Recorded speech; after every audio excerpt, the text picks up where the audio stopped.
अतःपर अस्मदीय शिक्षा गुरु जगत गुरु नित्यलीला प्रविष्टं विष्णुपाद अष्टोत्तर शत श्रीमद भक्ति वेदांत श्री शिल पर्यटक गोस्वामी श्रील गुरु महाराजेर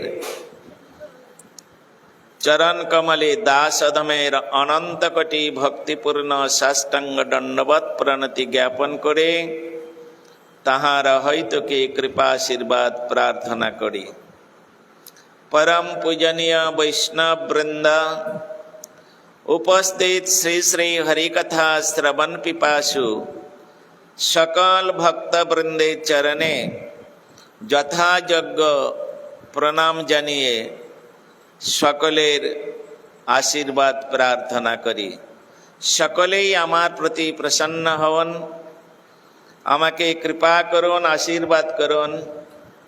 যতদিন শরীরে প্রাণ থাকবে ততদিন পর্যন্ত শ্রী শ্রী গুরু গৌরাঙ্গ গন্ধর্বিকা তথা বৈষ্ণবগণের গুণমহিমা কীর্তন করে আমি আমার মনুষ্য জীবন ধন্য করতে পারি, এই আশা, এই আকাঙ্ক্ষা, এই উদ্দীপনা নিয়ে আজকের আমরা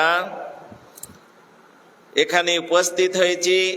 কিছু মহাপ্রভুর লীলা আজকের আমরা শ্রবণ। চৈতন্য চরিতামৃত মধ্য লীলা ষষ্ঠ পরিচ্ছেদ। এই ষষ্ঠ পরিচ্ছেদে তিনি বলছেন, নৌমিতং গৌরচন্দ্রং যা কুর্তর্ক কর্কশনম সার্বভৌমং সার্বভৌমা ভক্তি ভৌমা নমাচরং। কি বললেন? যে যে সর্বভৌমা পুরুষ, কুতর্ক কর্কশ হৃদয় সার্বভৌম ভট্টাচার্যকে ভক্তিপূর্ণ করিয়াছিলেন, সেই গৌরচন্দ্রকে আমি বারংবার প্রণত করি। উপরে দিয়েছ, আর নিচে থাক, নিচেই থাক, এখানেই সেট করব। জয় জয় গৌরচন্দ্র জয় নিত্যানন্দ, জয় দ্বৈত চন্দ্র জয় গৌর ভক্ত বৃন্দ। এখানে শ্রীলা বৃন্দাবন দাস, এই কৃষ্ণদাস কবিরাজ গোস্বামী প্রভু সর্বপ্রথম দেখুন তিনি গৌর সুন্দরের চরণ বন্দনা করছেন। তিনি গোপালের চরণ বন্দনা করছেন না, তিনি রাধা গোবিন্দের চরণ বন্দনা করছেন না। হ্যাঁ, তিনি কি বললেন? জয় জয় গৌরচন্দ্র, হে গৌর সুন্দর, হে গৌর হরি, তুমি জয় যুক্ত হও। হ্যাঁ, যার জয়ে ব্রহ্মাণ্ডের জয়, যার জয় হলে ব্রহ্মাণ্ডের জয় হবে, শুধু আমার নয়, আপনাদের নয়, পুরো ব্রহ্মাণ্ডাই জয় হবে। সেই গৌর সুন্দরকে তিনি বলছেন জয় জয় নিত্যানন্দ জয় গৌরচন্দ্র। হ্যাঁ, জয় জয় গৌরচন্দ্র জয় নিত্যানন্দ। বলছেন জয়দ্বৈত চন্দ্র জয় গৌর ভক্ত বৃন্দ। তাহলে মহাপ্রভুর সঙ্গে তার পার্ষদগণেরও তিনি বন্দনা করছেন। শুধু ভগবানকে ভালোবাসবেন, ভগবানের ভক্তদের ভালোবাসবে না, এটা এক ধরনের নাস্তিকতা। ভালো করে শুনুন, শুধু ভগবানকে ভালোবাসবেন কিন্তু ভগবানের ভক্তদের ভালোবাসবেন না, এটা এক ধরনের নাস্তিকতা। কেউ যদি শুধু ভক্তদের ভালোবাসে, হ্যাঁ, ভক্তদের ভালোবাসে, ভগবানকে ভালোবাসে না, ওটাও এক ধরনের নাস্তিকতা, তাকে ভক্ত বলা হবে না। হরি গুরু বৈষ্ণব তিনের স্মরণ, তিনের স্মরণে সর্ব বিঘ্ন বিনাশন, সর্ব অভীষ্ট পুরাণ। তুমি বাবাকে মানো, কাকাকে মানো না।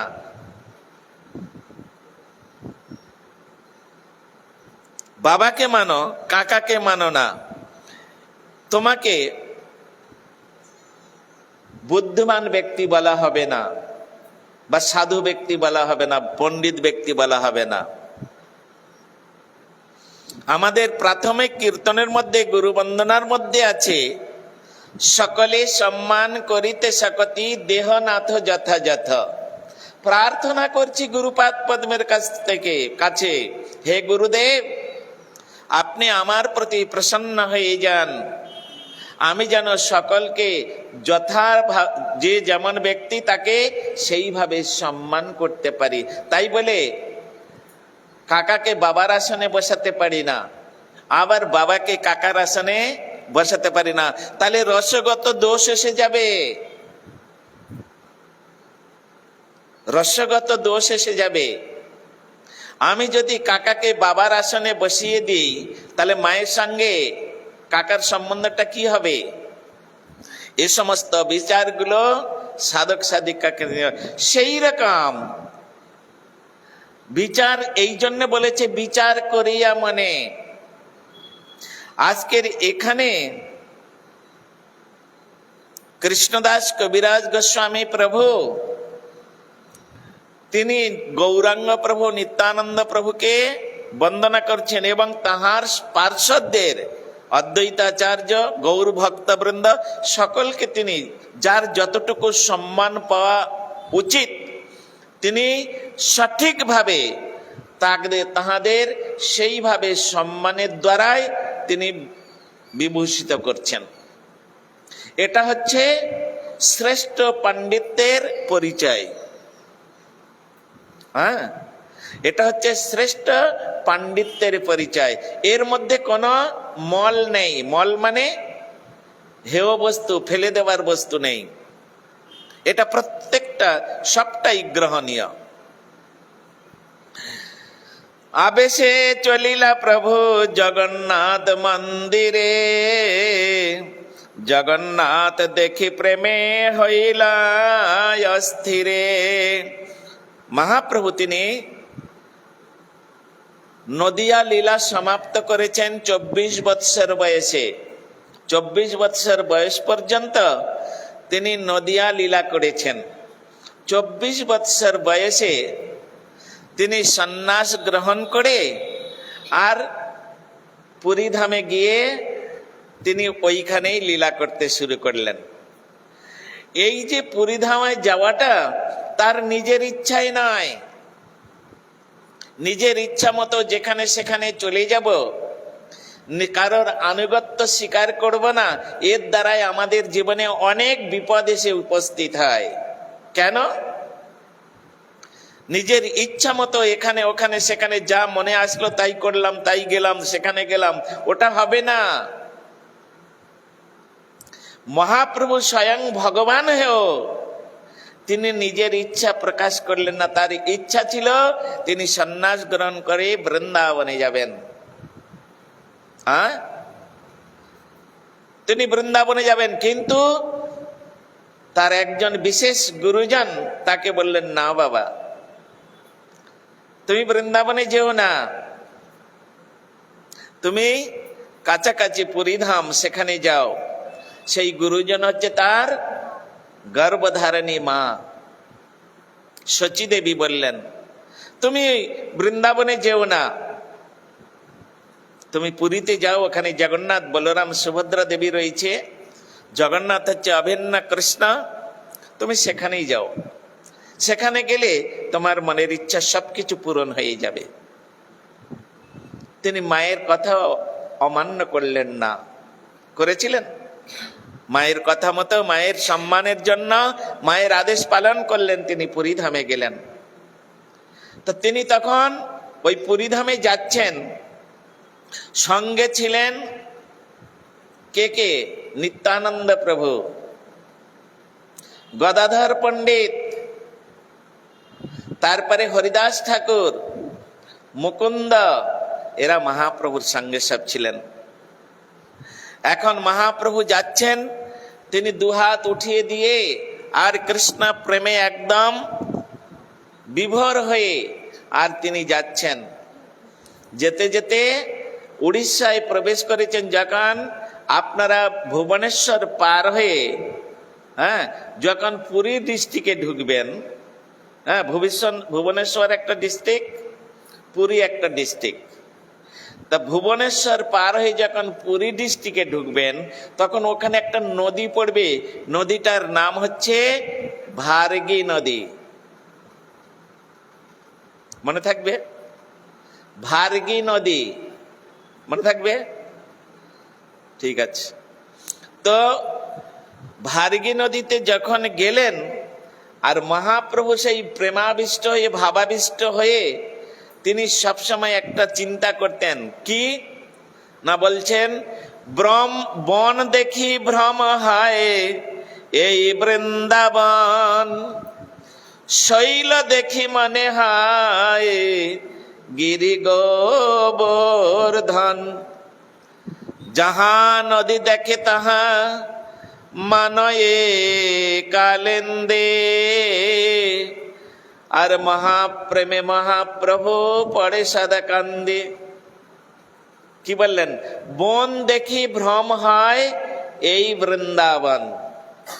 বন দেখলেই, জঙ্গল দেখলেই মনে করলে এই তো আমার সেই পূর্ব লীলার স্থান, এটা হচ্ছে বৃন্দাবন ধাম। শৈল দেখি মনে হয় গিরি গোবর্ধন, যেখানে পর্বত পর্বত দেখতে পেতেন মনে করলেন এটা গিরিরাজ গোবর্ধন। আর নদী দেখলেই সঙ্গে সঙ্গে তাকে কালিন্দী অর্থাৎ যমুনা বলে মনে হতো। আর তিনি যমুনাতে বিহার করতেন পূর্বলীলায়। তাই আজকের কি হয়েছে, তিনি সেই ভার্গী নদীর কাছে গিয়ে আর দেখলেন অত্যন্ত সুন্দর স্নিগ্ধ সুশীতল জল এবং অত্যন্ত স্বচ্ছ। দেখে যমুনার কথা মনে উঠল। নিত্যানন্দ প্রভুকে বললেন, নিত্যানন্দ এই দেখো আমরা বৃন্দাবনে এসে গেছি, এই তো যমুনা। নিত্যানন্দ তুমি আমার দণ্ডটা একটু ধরো না। আমি একটু অনেকদিন যমুনায় আমি স্নান করি নাই, আমার একটু যমুনায় স্নান করার জন্য খুব ইচ্ছা হচ্ছে, তুমি একটু দণ্ডটা ধরো। এই বলে নিত্যানন্দ প্রভুর কাছে সন্ন্যাস নিলে আমাদের যে একটা হাতে দণ্ড থাকে না, ওটাকে সন্ন্যাসের প্রতীক। ওটা হচ্ছে তুমি যে একজন সন্ন্যাসী তার প্রতীক, মানে চিহ্ন, ওটা তার চিহ্ন। তা মহাপ্রভু তিনি সন্ন্যাস ধর্ম গ্রহণ করেছেন, তার হাতে দণ্ড আছে, সেই দণ্ড নিয়ে তিনি যাচ্ছেন। তার ওই দণ্ডটা নিত্যানন্দ প্রভুর কাছে দিয়েছেন। নিত্যানন্দ তুমি এটাকে একটু ধরো, আমি একটু চট করে স্নান করে আসব। আর মহাপ্রভু তো স্নান করতে চলে গিয়েছেন। এদিকে নিত্যানন্দ প্রভু দেখুন ওই দণ্ডটা, ওটা হচ্ছে কি ত্রিদণ্ড, ওকে বলা হয় ত্রিদণ্ড। কায়, মন এবং বাক্য, এই তিনটে বস্তুকে দণ্ডিত করা হয়েছে। হে মন, হে কায় মানে শরীর, আর হে বাক্য, এর মধ্যে দেওয়া আছে আমার এই শরীরের দ্বারা হরি গুরু বৈষ্ণবের সেবা ব্যতীত আর কোনো কাজে লাগবে না। এর জন্য শরীর কায়,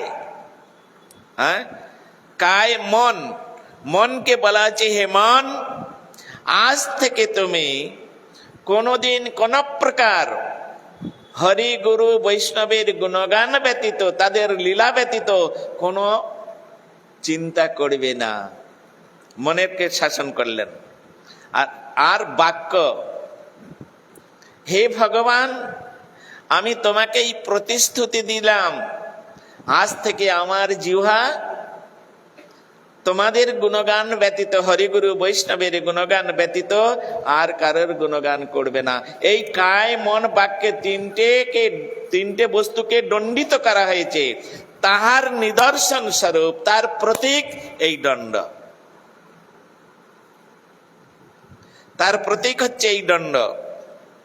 অতএব সেই ত্রিদণ্ডে দণ্ডিত এটা যজ্ঞে একে কি করা হয়, যজ্ঞে সমর্পিত করা হয় কায় মন বাক্যকে করে। তার প্রতীক স্বরূপ ওই যে দণ্ড, ওর মধ্যে প্রাণ সঞ্চার করা হয়। মনটা তো ওখানে চলে গেছে, প্রাণটা তো ওখানে চলে গেছে, শরীরটা তো ওর মধ্যে চলে গেছে, বাক্যটা তো ওর মধ্যে চলে গেছে।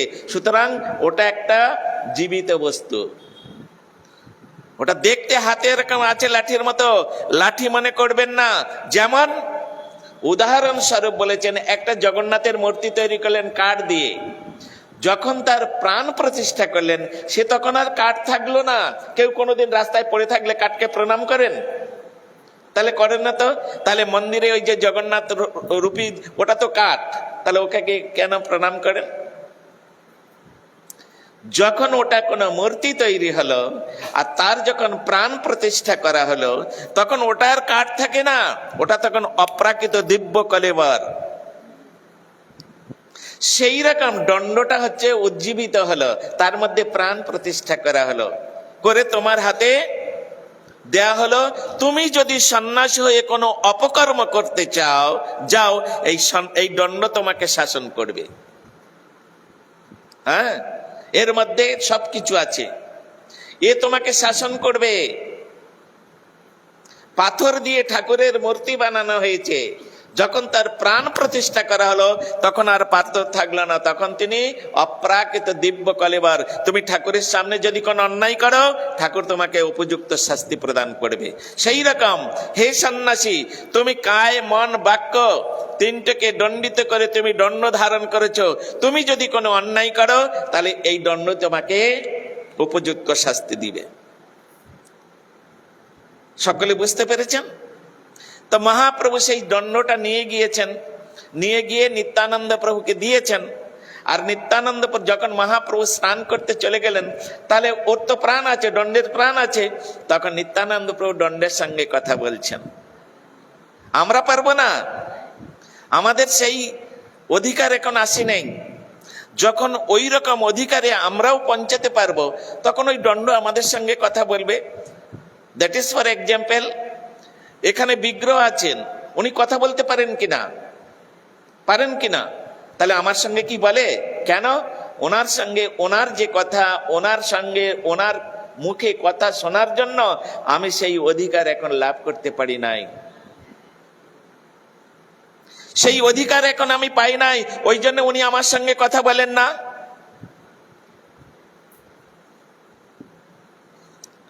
যখন আমার সেই অধিকার হবে, তখন উনি নিজেই কথা বলবেন। প্রহ্লাদকে রেখে দিয়েছে হিরণ্যকশিপু কারাগারের মধ্যে। তিনি বললেন, খুব ভালো হয়েছে, এখন একটু নিশ্চিন্তে গোবিন্দকে ডাকতে পারবো। আর গোবিন্দ বলে ডাকার সঙ্গে সঙ্গে গোবিন্দ কারাগারের মধ্যে চলে এসেছেন। সেই অধিকার তিনি প্রাপ্ত হয়েছেন। স্থাবর জঙ্গম দেখে না দেখে তার মূর্তি, সর্বত্র স্ফুরায় তার ইষ্টদেব ফুর্তি। এটাই তো তত্ত্ব। তা সুতরাং ওই নিত্যানন্দ প্রভু দণ্ডটার সঙ্গে কথা বলছেন, ওহে দণ্ড, তোমার এত বড় সাহস!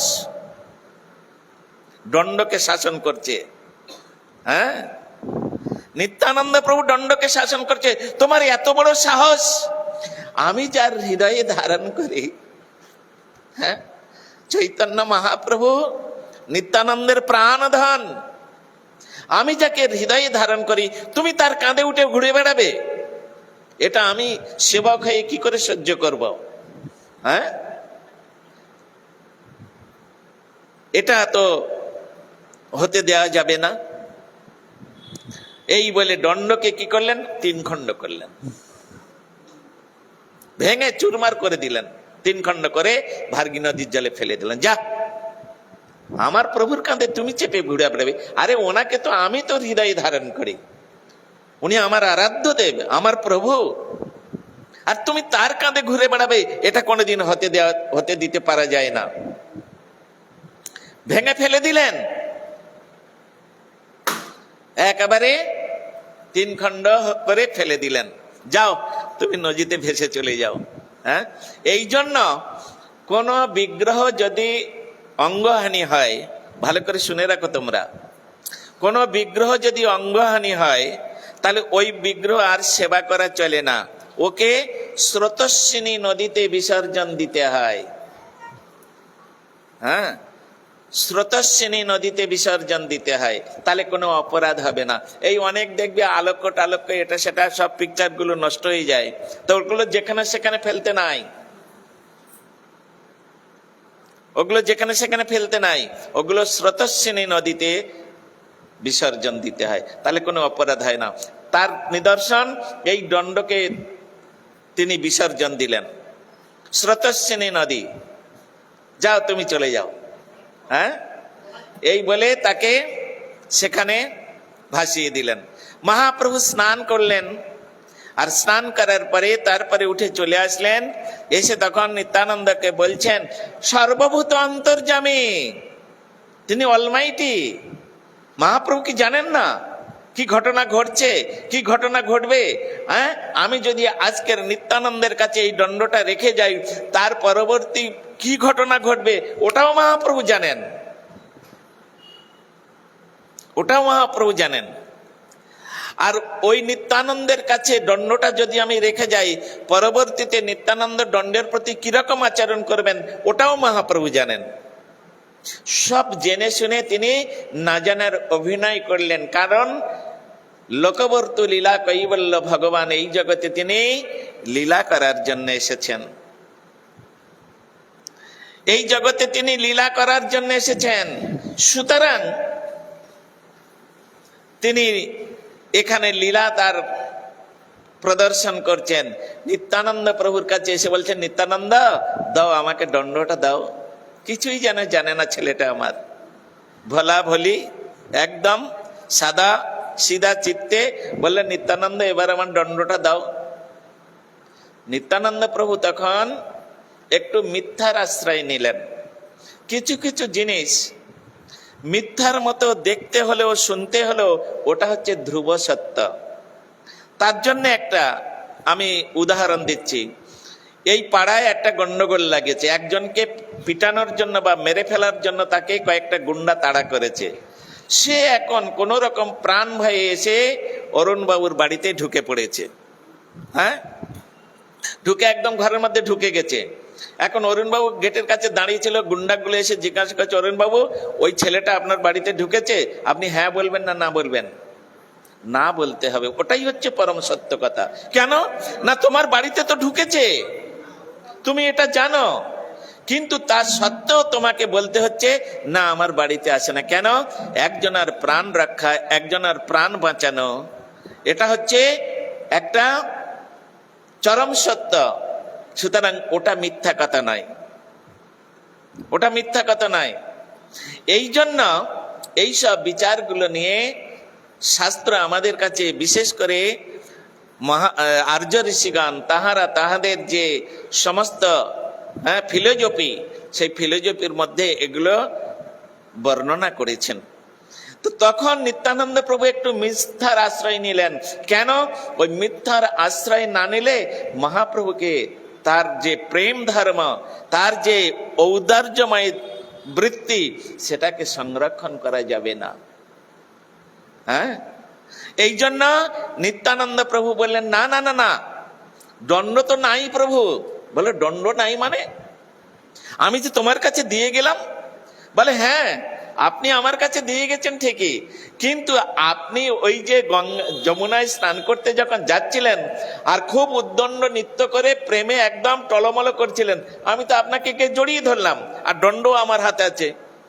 আর আপনাকে যখন জড়িয়ে ধরলাম, ব্যাস দুজনে একদম আপনার ভার সহ্য করতে না পারে আর দুজনে দণ্ডের উপরে পড়ে গেলাম, আর দণ্ড ভেঙে গেছে, 3 খণ্ড হয়ে গেছে। তো আমি কি করব?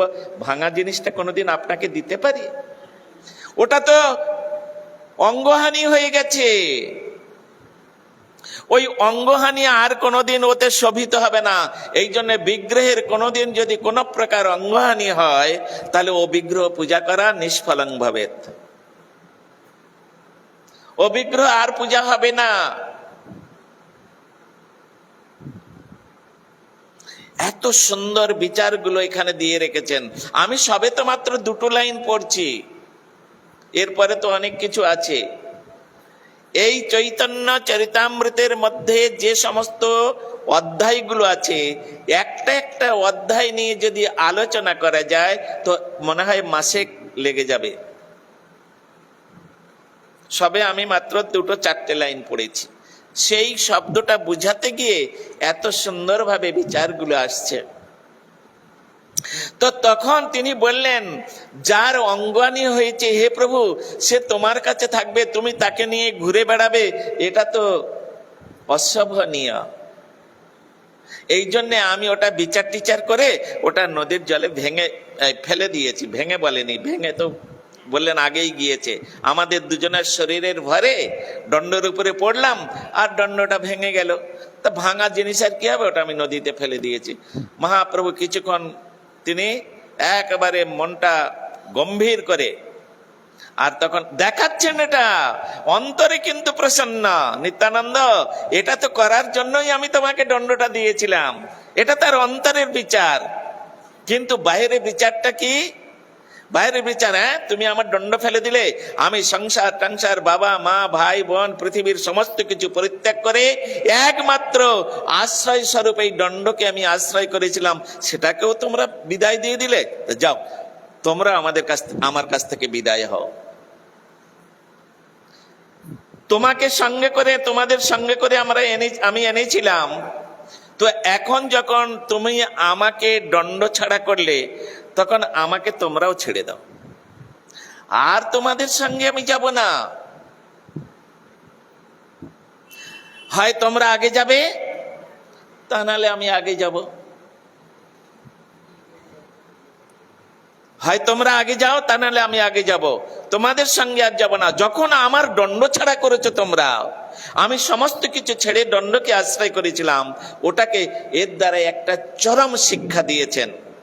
কোন সন্ন্যাসী, কোন ব্রহ্মচারী ত্যাগী, তাহারা যদি কোন রিলেটিভের সঙ্গে রিলেশন রাখে, তার সন্ন্যাস ধর্ম, তার ব্রহ্মচারী ধর্ম নষ্ট হয়ে যাবে। এর দ্বারা এই শিক্ষাটা এখানে দিয়েছেন। সন্ন্যাস মানে তুমি সর্বরূপে তোমার নাশ হয়ে গেছে, শেষ হয়ে গেছে, সংসারের সঙ্গে তোমার সমস্ত সম্পর্ক শেষ। তুমি এখন কৃষ্ণের সংসার করছো, অর্থাৎ কৃষ্ণের যারা রয়েছে আত্মীয় স্বজন, তার সেবক সেবিকা, তাদের সঙ্গে তুমি সম্বন্ধ করো। চণ্ডীদাস বলছেন, রামী চণ্ডীদাসের কথা আপনারা শুনেছেন, সেখানে চণ্ডীদাস বলছেন, মোরা পেরেতে নাগরে চলিয়া যাইব, পিরিতে বাঁধিব ঘর, পিরিতি দেখিয়া পড়শি করিব, কেহ না রহিবে পরে, মোরা পিরিতি নাগরে চলিয়া যাইব, পিরিতে বাঁধিব ঘর। পিরিতি মানে প্রীতি। এরা ভালোবাসার বস্তু নয়। ঠাকুর মহাশয় কীর্তন করছেন, বিফলে সেবিনু কৃপণ দুরজন, চপল সুখল লাগিরে। এরা কৃপণ, এদের মধ্যে স্নেহ প্রীতি ভালোবাসা নেই। হে রামী, এরা আমাদের ভালোবাসে না। আমরা যে ভগবানের সেবা করি, আমরা যে মিলেমিশে দুজনে, প্রভুপাদ, শ্রীল প্রভুপাদ ভক্তি সিদ্ধান্ত সরস্বতী ঠাকুর তিনি বলেছেন, আমরা সকলে একত্রে বসিয়া, এক আসনে বসিয়া একত্রে মিলিত হইয়া হরি নাম করিব। এরা সেটা চায় না। চলো আমরা এখান থেকে চলে যাই, মোরা প্রীতি নগরে চলিয়া যাইব। অর্থাৎ প্রীতি নগর মানে প্রীতির নগর, নগর প্রীতে বাঁধিব, প্রীতির সহিত আমরা ঘর বাঁধব। প্রীতি দেখিয়া মানে প্রীতি, যার মধ্যে প্রেম প্রীতি ভালোবাসা আছে, তাদের সঙ্গে আমি পড়শি করব। পড়শি মানে কি? আত্মীয়। কেহ না রহিবে পর। তা আমরা যদি সন্ন্যাস ধর্ম গ্রহণ করে, আমরা যদি ত্যাগের আশ্রয় নিয়ে যদি সংসারের সঙ্গে যুক্ত থাকলাম, সংসারী মানে রিলেটিভ সঙ্গে যদি সংস্পর্শে থাকলাম, তাহলে তাকে বান্তাসী বলা হয়। বান্তাসী কাকে বলা হয় জানেন? কুকুরকে বান্তাসী বলা হয়, বিড়ালকে বান্তাসী বলা হয়, যারা খাওয়ার পরে বমি করে আবার ওই বমিটা চেটে চেটে খায়, তাদেরকে বান্তাসী বলা হয়। এই জন্য রিলেটিভের সঙ্গে কোনো সংস্পর্শ থাকবে না। তার নিদর্শন স্বরূপ আজকের মহাপ্রভু নিত্যানন্দ প্রভু সেটা করলেন। মহাপ্রভু বললেন, আমাকে যখন দণ্ড ছাড়া করেছো, আমার হাত থেকে যখন দণ্ডটা তোমরা কেড়ে নিয়েছো, তাহলে তোমাদের সঙ্গ আমি আর করব না। তোমরা আমার পড়োশি, তোমরা আমার হিতৈষী, যাও, হয় তোমরা আগে চলে যাও, তা না হলে আমি আগে যাব, আমি আর তোমাদের সঙ্গে যাব না। তো যেই জন কৃষ্ণ ভজে সে বড় মূর্খ। হ্যাঁ, জগতের লোকের কথা যারা কৃষ্ণ ভজন করে ওরা বোকা, আমরা কত চালাক। আসলে তারা যে বোকা, হ্যাঁ, সেটা মানে না। যেই জন কৃষ্ণ ভজে সে বড় চতুর। তা নিত্যানন্দ প্রভু তো অত্যন্ত চতুর। তখন তিনি চিন্তা করলেন, প্রভুকে বললেন, প্রভু আপনি আগে যান, আমাদের সঙ্গে আপনি যদি যেতে চান তো ভালো, যদি নাই যেতে চান তাহলে আপনি আগে চলে যান, আমরা পরে যাব। কেন? নিত্যানন্দ প্রভু বিচার করলেন, মহাপ্রভু যদি আগে যাবেন, উনি তো প্রেমাবেশে যাবেন, কোথায় যে পড়ে থাকবেন, হ্যাঁ, প্রেমাবেশে কোথায় মূর্ছিত হয়ে পড়বেন, কোথায় গোড়াগড়ি খাবেন। আমরা যদি পিছনে থাকি তাহলে মহাপ্রভুকে দেখবে কে? আর রাস্তা তো একটাই, জগন্নাথ মন্দিরে যাবার একটাই রাস্তা। তা আমরা পিছনে যাব, যদি মহাপ্রভু কোথাও পড়ে থাকে তো আমরা তো দেখতে পাবো, তখন উঠিয়ে নিয়ে যেতে পারবো। এইরকম ভাবে মহাপ্রভুকে বললেন, মহাপ্রভু আপনি আগে চলুন, আপনার পিছনে পিছনে আমরা যাব। ঠিক আছে, আমাদের সঙ্গে নিতে হবে না। ওই মুহূর্তের জন্য মহাপ্রভুর যে কষ্টটা লাঘব করার জন্য তারা মহাপ্রভুর আদেশটাকে মেনে নিলেন। নিয়ে যদিও তারা মহাপ্রভুর সঙ্গ ছাড়া হতে চাচ্ছেন না, ক্ষণকাল মহাপ্রভুর সঙ্গ তারা পরিত্যাগ করতে চাচ্ছে না, তথাপিও মহাপ্রভুকে ক্ষণকালের জন্য তার মনটাকে শান্ত করার জন্য, তার যে অভিমান হয়েছে, তার ভিতরে যে কষ্টটা, সেটাকে দূরীভূত করার জন্য নিত্যানন্দ প্রভু মুকুন্দ হরিদাসেরা মেনে নিলেন। ঠিক আছে প্রভু, আপনি আগে চলুন, আপনি আগে যান। হ্যাঁ, তো মহাপ্রভু চলতে শুরু করেছেন। মহাপ্রভু একা একা দুহাত তুলে একদম কৃষ্ণ নাম করতে করতে চলেছেন, আর নিত্যানন্দ প্রভু, হরিদাস ঠাকুর, মুকুন্দ, গদাধর এরা পরে পরে যাচ্ছেন। তা যেতে তো সময় লাগবে। হ্যাঁ, এটা ঘটেছে কোথায়? ভার্গী নদীর তীরে, অর্থাৎ পুরীধাম থেকে কমসে কম 40 কিলোমিটার দূরের ঘটনা এটা। ভার্গী নদীটা উড়িষ্যার মধ্যে, আমি আগেই বলেছি, পুরী ডিস্ট্রিক্ট আর ভুবনেশ্বর ডিস্ট্রিক্টের, তখন ভুবনেশ্বর ছিল না, তখন ছিল কটক। কটক ডিস্ট্রিক্ট রাজধানীও বটে, হ্যাঁ, উড়িষ্যার রাজধানীও বটে তো ছিল। তা তখন ওই দুটো ডিস্ট্রিক্টের মাঝখানে হচ্ছে ভার্গী নদী। ওখান থেকে জগন্নাথ মন্দির কমসে কম 35 থেকে 40 কিলোমিটার দূর।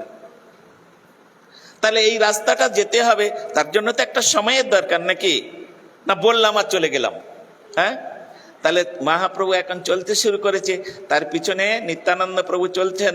তারপরে কি ঘটনা ঘটলো তার জন্য তো আমাদের অপেক্ষা করতে হবে, নাকি? তার জন্য আমাদের অপেক্ষা করতে হবে। আর ওদিকে ঘড়ির কাঁটা বলছেন, মহারাজ অপেক্ষা করাই ভালো, এর উপরে আর যাওয়ার দরকার নাই। হ্যাঁ, তাই ঘড়ির কাঁটার দিকে তাকিয়ে আর নিত্যানন্দ প্রভু, মহাপ্রভু তাহারা এই যে মন্দিরে, জগন্নাথ মন্দিরে যাচ্ছেন, তারপরে কি ঘটনা ঘটলো আমরা আগামীকাল শ্রবণ করব। হ্যাঁ, কি? বাঞ্ছা কল্পতরুভ্যশ্চ কৃপা সিন্ধুভ্যৈব চ পতিতানাং পাবনেভ্যো বৈষ্ণবেভ্যো নমো নমঃ। এইখানে রহিল গ্রন্থ অমৃত লহরী, প্রেমানন্দে বাহু তুলে বলো হরি হরি। নিতাই গৌর প্রেমানন্দে, হরি হরি বল। সকলে একবার হাত উঠে বলুন তো, বলো সচিনন্দন গৌর হরি কি, হরে কৃষ্ণ